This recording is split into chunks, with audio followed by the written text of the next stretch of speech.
Este sábado a las 23 por el canal de la ciudad.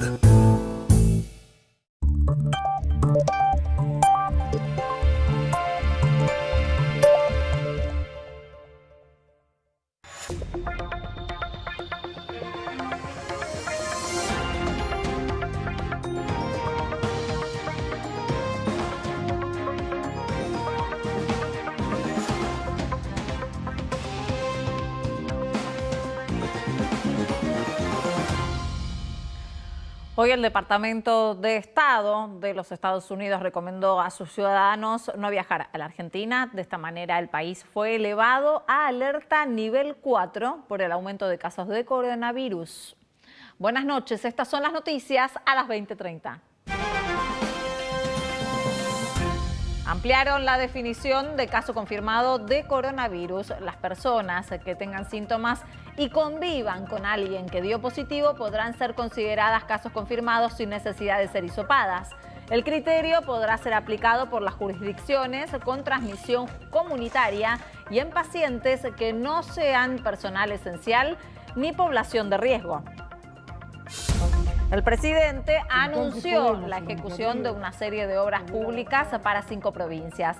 El plan representará una inversión de más de 22.000 millones de pesos y estará destinado a Buenos Aires, Entre Ríos, Corrientes, San Juan y Santa Cruz.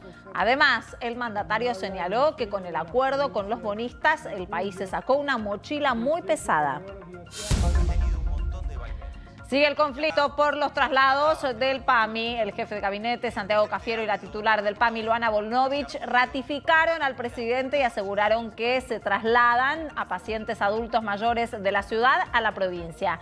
Sin embargo, desde la ciudad buscan evitar el conflicto y afirman que la derivación de enfermeros es potestad y autonomía de enfermos, es potestad y autonomía del PAMI. Más de 5 millones de contagios en América Latina. La región reportó 50.000 nuevos casos de COVID-19 en las últimas 24 horas. El número de fallecidos superó los 200.000. El país más afectado sigue siendo Brasil, que registra más de 2.800.000 infectados y superó las 97.000 muertes.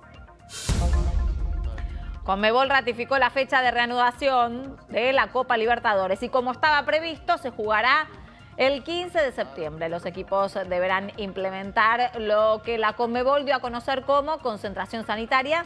Esto significa que cada equipo no podrá permanecer más de 72 horas en otro país. El organismo confirmó que el único test válido para competir será el PCR y no las pruebas rápidas que realizará la AFA.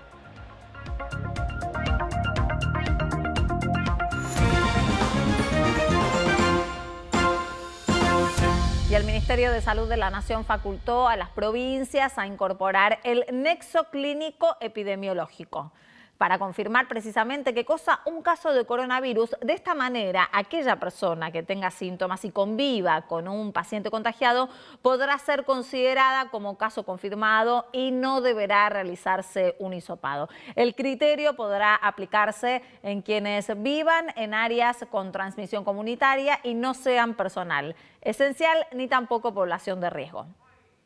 Lo que se decide y el motivo por el cual se avanza en esta situación es justamente optimizar el tiempo, eficientizar los recursos y poder realizar la definición del caso confirmado más rápido para poder implementar las mismas medidas que los casos que les hacen el diagnóstico por laboratorio.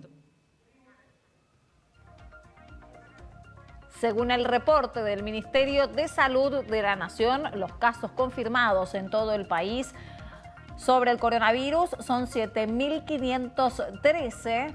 Hay un total de 228.195 y hablamos de 99.852 recuperados. Con respecto a los casos confirmados en el área metropolitana, la ciudad de Buenos Aires tiene hoy 1.446 y la provincia de Buenos Aires 4.987. Las muertes en todo el país en el día de hoy se reportaron entre los registros matutino y vespertino 147 fallecimientos. Hay un total en la Argentina de 4.251 decesos. La ocupación de camas de terapia intensiva son 1.245. Esto representa a nivel nacional un 56,6% y en el área metropolitana un 66,5%. El ministro de Salud de la provincia de Buenos Aires, Daniel Goyan, aclaró que por el momento no se puede pensar en agregar nuevas excepciones al aislamiento obligatorio. Advirtió que si aumentan los casos de coronavirus y se incrementa el riesgo de saturación del sistema sanitario, será necesario retroceder a la fase 1 de la cuarentena. Si en algún momento se llega a una situación crítica, pero que tiene que ser muy anterior al 100% de ocupación, porque fue un efecto inercia. Sí, obvio. Durante 3 semanas.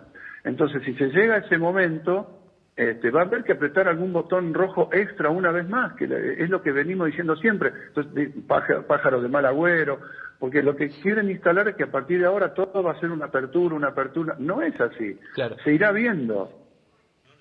Por su parte, el jefe de asesores del Ministerio de Salud bonaerense, Enio García, afirmó que la curva de casos todavía no llegó al pico. Aseguró que podría mantenerse la velocidad de los contagios o, en el peor de los escenarios, acelerarse y que las camas de terapia intensiva alcancen el 91% de ocupación dentro de los 10 días. Mientras tanto, en la legislatura de la ciudad, el oficialismo presentó un proyecto denominado Derecho al Adiós para modificar la prohibición que rige en el sistema de salud para las visitas a las personas con COVID-19 que están en un estado crítico. De aprobarse la ley, los pacientes podrían ser visitados por un familiar designado o eventualmente ser despedido bajo un protocolo especial. En el sanatorio porteño Mater Dei ya están implementando las visitas a los enfermos de coronavirus en las salas de terapia intensiva. El protocolo fue desarrollado por los médicos de la institución. En el Mater Dei aseguran que se puede tratar de manera más humanitaria a los enfermos graves de COVID-19. Estamos favoreciendo estas visitas en los pacientes más graves, en los que no pueden comunicarse, en los que están quizás por partir, para que la familia pueda despedirse, hacer un duelo y en caso de que mejoran, le favorecemos próximas visitas para que el paciente despierto, después quizás de 2 semanas de estar con respirador y todo, tenga un contacto con la realidad y con sus afectos. La iniciativa fue desarrollada por el jefe de terapia intensiva pediátrica, Cristian García Roy. Si como médico nosotros tenemos que asistir en todos los aspectos a un paciente, tenemos que ponernos en el lugar de él, lo que se llama empatía. Entonces, si yo me pongo en el lugar de ese tipo pobre que está en su cama, que se siente mal, enfermo, y encima todo el mundo se le escapa, y la situación es muy, muy difícil, ¿no? ¿Pero esto podría aplicarse a otras instituciones? Cuando se difundió la noticia del protocolo, varias instituciones del país se comunicaron con los médicos del Mater Dei para solicitarles información. Y es que, según los especialistas que empezaron a aplicarlo a principio de la pandemia, no sería tan complicado hacerlo. Creo que se puede hacer en cualquier institución y no pensar que eso les va a llevar mucho tiempo al personal para desviarle la atención al paciente, ni mucho costo operativo. El staff debe preparar al visitante para saber qué se encontrará en la sala de terapia intensiva. Se le enseña a ponerse el equipo, que no es, ya a esta altura creo que todo el mundo lo debe saber en Argentina, pero por otro lado se lo prepara emocionalmente porque, bueno, todo el mundo no entra a una terapia intensiva todos los días, ve a una persona con un tubo, con aparatos, con cables, con un montón de cosas, y es su familiar. El personal involucrado incluye a enfermeras y médicos de cuidado intensivo de adultos, psicólogos y psiquiatras, y la colaboración de las hermanas de María de Schoenstatt. El jefe de gabinete de la Nación, Santiago Cafiero, insistió en que los afiliados de PAMI en la ciudad de Buenos Aires tienen problemas para conseguir camas de terapia intensiva en la ciudad. El funcionario aseguró que estos son datos reales provistos por el PAMI, aunque aseguró que no está relacionado al accionar del gobierno de la ciudad. Hay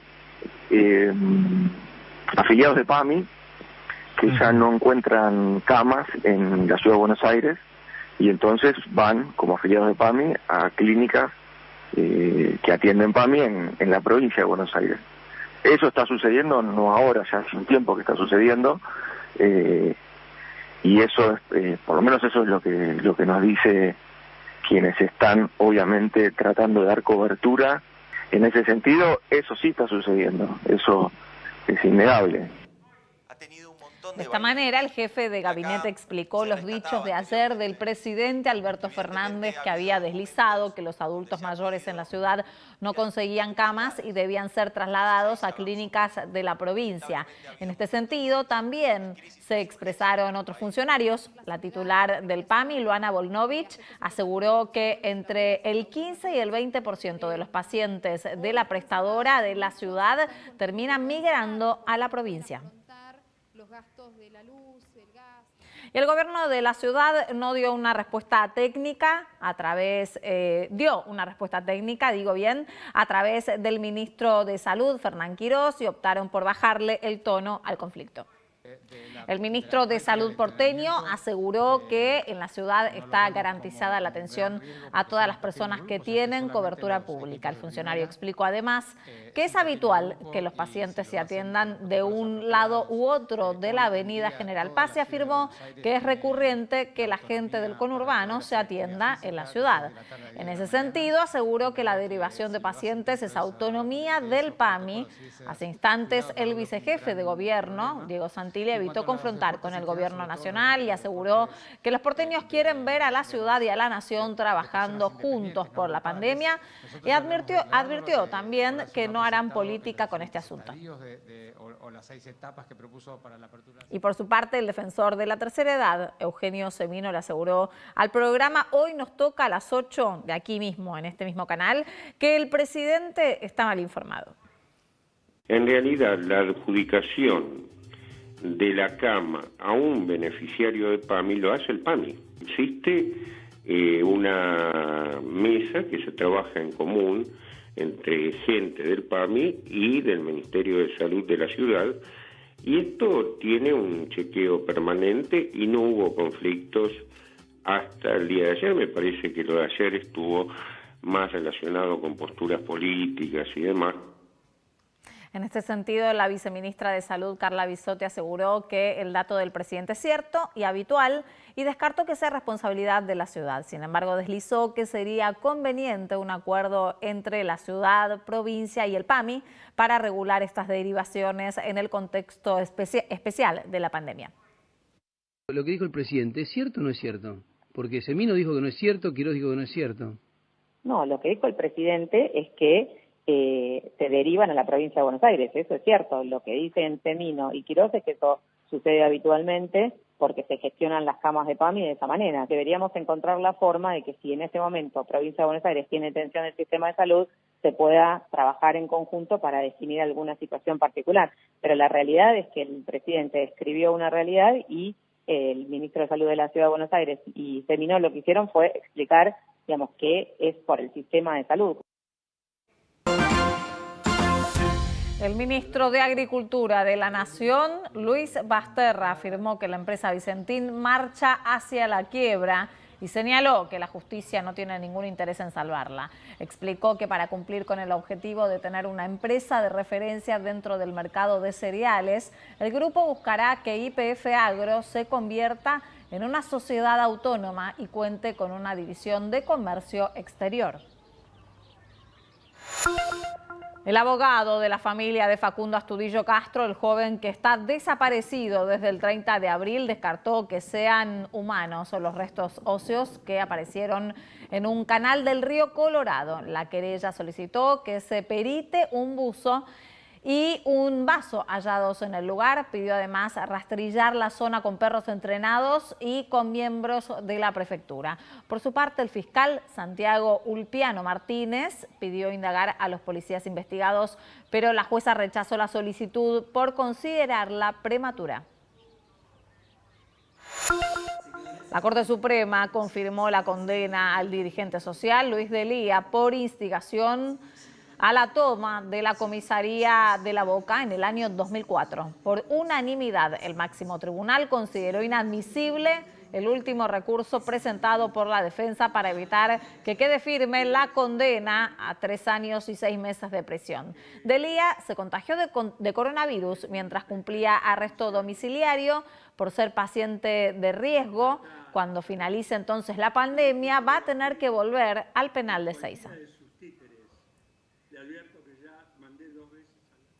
El presidente Alberto Fernández anunció la ejecución de una serie de obras públicas para las provincias de Buenos Aires, Entre Ríos, Corrientes, también San Juan y Santa Cruz, lo que significará una inversión de más de 22.000 millones de pesos. Y además el gobierno de la ciudad, que emitió infracción a 2 bares por aglomeración de gente frente al local. Quédense porque estos y otros temas están aquí en instantes en Noticias a las 20:30.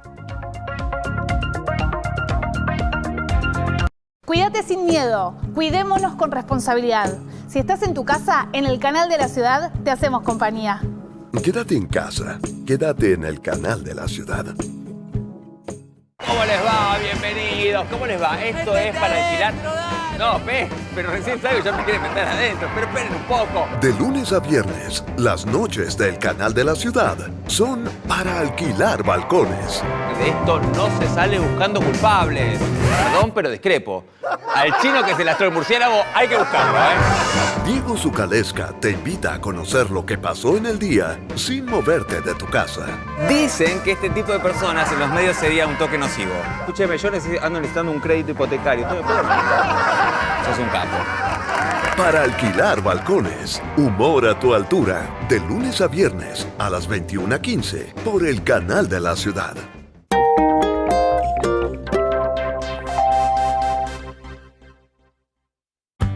Estornudá y tosé en el pliegue del codo.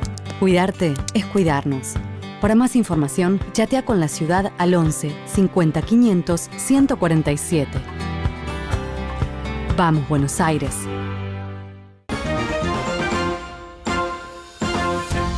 El presidente Alberto Fernández anunció la ejecución de una serie de obras públicas para las provincias de Buenos Aires, Entre Ríos, Corrientes, San Juan y Santa Cruz.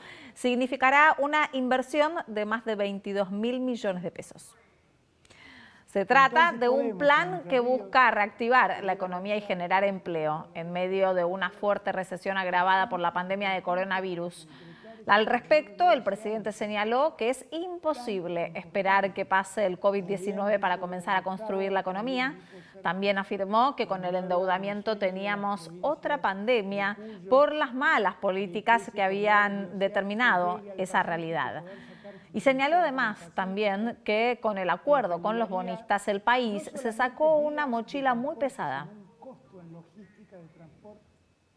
Nosotros logramos sacarnos un peso de encima, que era el peso de la deuda. Y muchos se preguntan, pero ¿en qué me toca a mí que Argentina haya refinanciado esa deuda de un modo que la Argentina pueda cumplir sus obligaciones sin exigirle más esfuerzo a los argentinos? ¿Y qué ganamos? Ganamos autonomía, ganamos capacidad de decidir. Por otra parte, el gobierno nacional alcanzó un entendimiento con las compañías petroleras y las distribuidoras de gas natural para lanzar desde septiembre un nuevo esquema competitivo de subastas para el periodo 2020-2022. El objetivo es alentar la inversión e incrementar los niveles de producción para abastecer la demanda local y permitir exportaciones con contratos en firme. La zona comercial de Once, cercana a la estación del tren Sarmiento, no está habilitada para abrir al público, aunque este lunes fueron autorizados para vender con modalidad delivery. Los comerciantes aseguran que los ingresos son mínimos. Hoy varios locales ya abrieron sus persianas para atender al público en señal de protesta. Once recuperó medianamente su movimiento habitual de público, pero los locales comerciales de alrededor de 35 manzanas aún siguen sin habilitación para abrir sus puertas. Tomamos la decisión de venir a abrir porque la necesidad la misma necesidad nos hace que vengamos a laburar. No queremos ningún subsidio del gobierno, nada. A nosotros no nos interesa. Nos interesa trabajar, como siempre lo hemos hecho. En los últimos días fueron autorizados a realizar envíos, pero los comerciantes continúan asegurando que la metodología no es viable ni rentable. Yo tengo remeras de 600 pesos para venderlo. Mi ganancia de ahí pueden ser 200 o 300 pesos. Si yo hago una venta online, la mujer que me compró en Villa del Parque me pide que lo mande con una moto a Villa del Parque te sale 700 pesos. La apertura al público de los comercios ubicados en los principales centros de transbordo, como 11 y Avenida Avellaneda, está prevista para la cuarta de las 6 etapas del plan de apertura gradual de la ciudad. Sin embargo, las etapas siguientes aún no tienen fecha porque dependen de la evolución del virus en la ciudad. Queremos un protocolo como tienen las grandes cadenas ahora, que ya están abiertas. Queremos ese mismo protocolo, porque nosotros lo vamos a cumplir. ¿Cuál es la diferencia? Tenés McDonald's o Burger, 25 Rapis en la puerta, amontonados esperando el pedido. ¿Por qué esa diferencia del protocolo de nosotros? Mientras tanto, en medio de reclamos por las grandes pérdidas económicas, las persianas de algunos locales ya están abiertas en su totalidad. Otras están a medio tramo y otras cerradas. Yo lo que tengo que hacer hoy, seguramente más adelante estoy pensando, cerraré este local y me tendré que ir a vender a la calle. Lo único, porque los de la calle no hay protocolo, no tienen nada ellos. Entonces, bueno, lo tendré que hacer eso.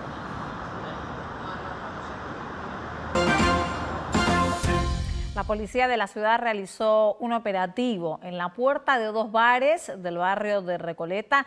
Allí se juntaron decenas de jóvenes que violaron la cuarentena. La situación fue advertida por los vecinos de Junín y Vicente López, que los denunciaron a través de las redes sociales.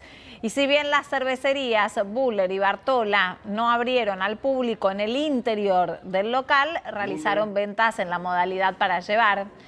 Los encargados de los comercios recibieron entonces infracciones de la Agencia Gubernamental de Control por permitir precisamente que la gente permanezca en la vereda consumiendo durante varias horas. Grupos de entre 6 y 7 personas, en varios grupos, deben haber habido entre 70 y 100 personas reunidas acá, también en los alrededores de este bar, compartiendo cerveza, sin barbijo, por supuesto, para poder tomar la bebida e incluso pensando que no estaban haciendo nada malo. Al respecto, el vicejefe de gobierno porteño Diego Santilli repudió el hecho y aseguró que aunque entienden la situación de los comercios, es un momento de tener responsabilidad. Además, comentó que ante una situación de aglomeración de gente, la policía le pedirá a cada ciudadano que vuelva a su domicilio y si no lo hace, se le aplicará una multa.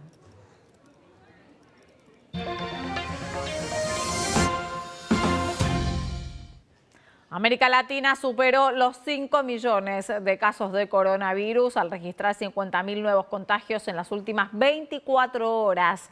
El número de fallecidos en la región superó los 200.000, acercándose a la cifra registrada por Europa. Los países más afectados son Brasil y México. En el mundo, la cifra de contagios se elevó a los 18.800.000 y la cantidad de recuperados superó los 11 millones. En Brasil, el desempleo subió al 13,3% por la crisis generada por la pandemia de coronavirus. Según cifras oficiales, el país perdió casi 9 millones de puestos de trabajo entre los meses de abril y junio. Mientras tanto, la Corte Suprema ratificó un fallo que obliga al gobierno de Jair Bolsonaro a tomar medidas para proteger a las poblaciones indígenas que registran más de 22.000 contagios. El país superó los 2.800.000 infectados y las 97.000 muertes por COVID-19. África se acerca al 1.000.000 de contagios de coronavirus tras haber superado los 992.000 casos, con un aumento del 11% en la última semana. Más de la mitad de los infectados se reportan en Sudáfrica y otros países más afectados son Egipto, Nigeria, Ghana y Argelia. Hay más de 21.600 fallecidos.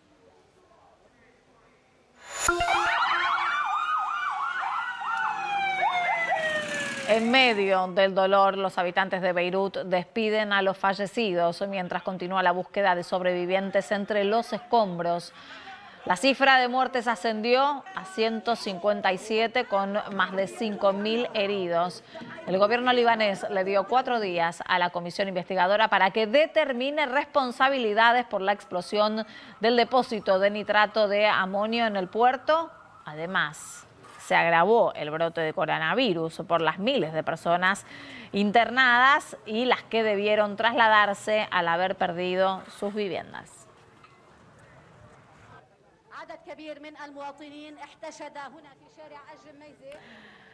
Y una multitud que gritaba revolución y consignas de cambio acompañó la visita del presidente de Francia a Beirut. Emmanuel Macron llegó al Líbano para dar un testimonio de apoyo acompañando las promesas de ayuda internacional. En el país se reavivaron las masivas protestas registradas antes de la pandemia contra la corrupción, la dirigencia política y la crisis económica. Tras reunirse con el primer ministro, Macron convocó una conferencia internacional y aseguró que es el momento de hacer una reforma.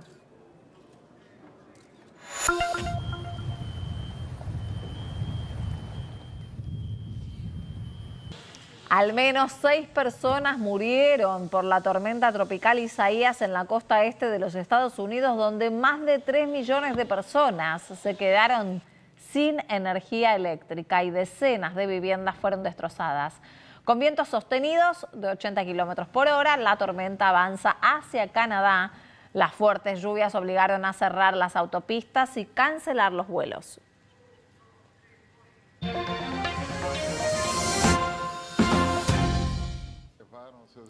La Conmebol ratificó la fecha de reanudación de la Copa Libertadores para el 15 de septiembre y la Copa Sudamericana para el 27 de octubre. Los equipos van a tener que implementar lo que la Conmebol dio a conocer como concentración sanitaria. Esto significa que cada equipo no va a poder permanecer más de 72 horas en otro país. Además, deberán someterse a estrictos controles sanitarios que incluyen un test antes de viajar, una concentración aislada y otro test al ingresar a su país.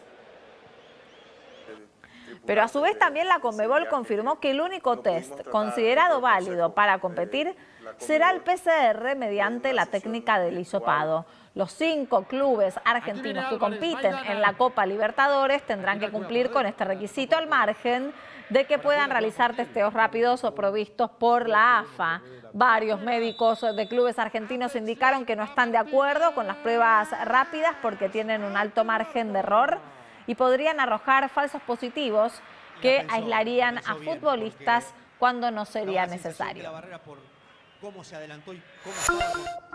En las últimas horas se dieron a conocer una serie de imágenes que muestran detalles de la gravedad del accionar del ciclista holandés Dylan Groenewegen, quien en la primera etapa de la Vuelta a Polonia causó la caída de su compatriota Fabio Jacobsen, hospitalizado en coma inducido tras sufrir un traumatismo de cráneo.